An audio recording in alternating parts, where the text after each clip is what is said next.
جائے گا، ہماری بہن بیٹیاں مائیں محفوظ نہیں رہیں گی، ہمارے بچے محفوظ نہیں رہیں گے۔ کل خدا نخواستہ کسی کا بیٹا اگر اپنے آپ کو لڑکی بنا لیتا ہے اور کسی مرد سے شادی کر لیتا ہے تو پھر اس پہ کیا قیامت گزرے گی وہ آپ تصور نہیں کر سکتے۔ تو اگر کل وہ قیامت آپ پہ گزرنی ہے تو اس کے لیے بہتر نہیں کہ آج سے اس کا سوچ لیں۔ قرآن کریم میں اللہ تعالیٰ نے یہ ارشاد فرمایا ہے کہ شیطان کو جب اللہ نے جنت سے نکالا تھا تو شیطان نے جو اللہ کو کہا تھا نا کہ میں یہ کروں گا، اس میں ایک چیلنج اس نے اللہ کو یہ دیا تھا، وَلَأُضِلَّنَّهُمْ وَلَأُمَنِّيَنَّهُمْ وَلَآمُرَنَّهُمْ فَلَيُبَتِّكُنَّ آذَانَ الْأَنْعَامِ وَلَيُغَيِّرُنَّ خَلْقَ اللَّهِ،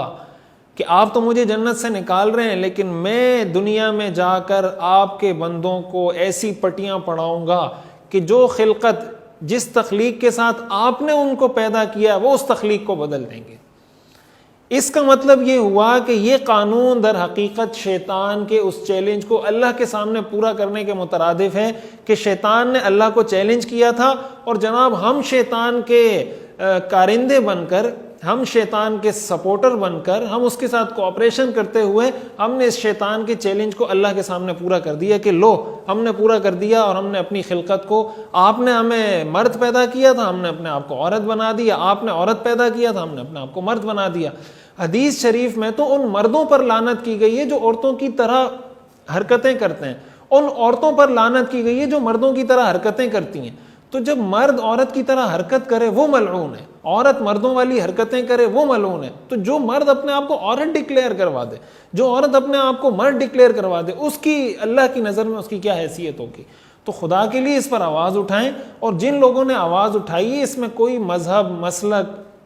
اور جناب فرقہ اور سیاسی جماعت اس کو بیچ میں نہ لائیں، اور ہماری جو دیگر دینی جماعتیں ان کی بنیادی ذمہ داری بنتی ہیں۔ دینی جماعتوں کو ووٹ اس بیس پہ ملتا ہے کہ آپ دینی معاملات پر ایک تو آواز اٹھائیں، دوسرا قوم کو آگاہی دیں تاکہ عوام اس پر احتجاج کرے۔ اس کی اکتوبر میں دوبارہ ہیئرنگ ہونی ہے۔ سینیٹر مشتاق صاحب نے یہ بتایا کہ اب اس پر مزید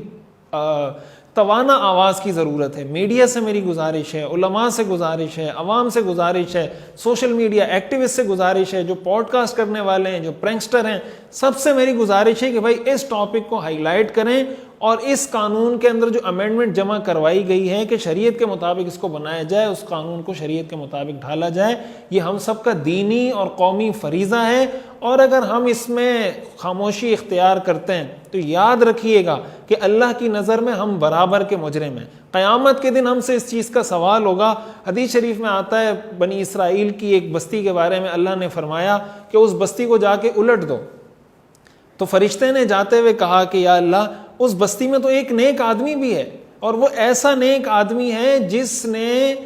ایک لمحے کے لیے بھی کبھی آپ کی نافرمانی نہیں کی۔ تو اللہ تعالیٰ نے فرمایا اقلبها علیہ وعلیہم، پہلے اس بستی کو اس پہ الٹو پھر قوم پہ الٹنا۔ کیوں؟ انہ لم یتمعر فی وجہہ قط، اس لیے کہ وہ میری نافرمانی زمین پر ہوتے ہوئے دیکھتا ہے، اس کے چہرے پہ کبھی بل نہیں آئے،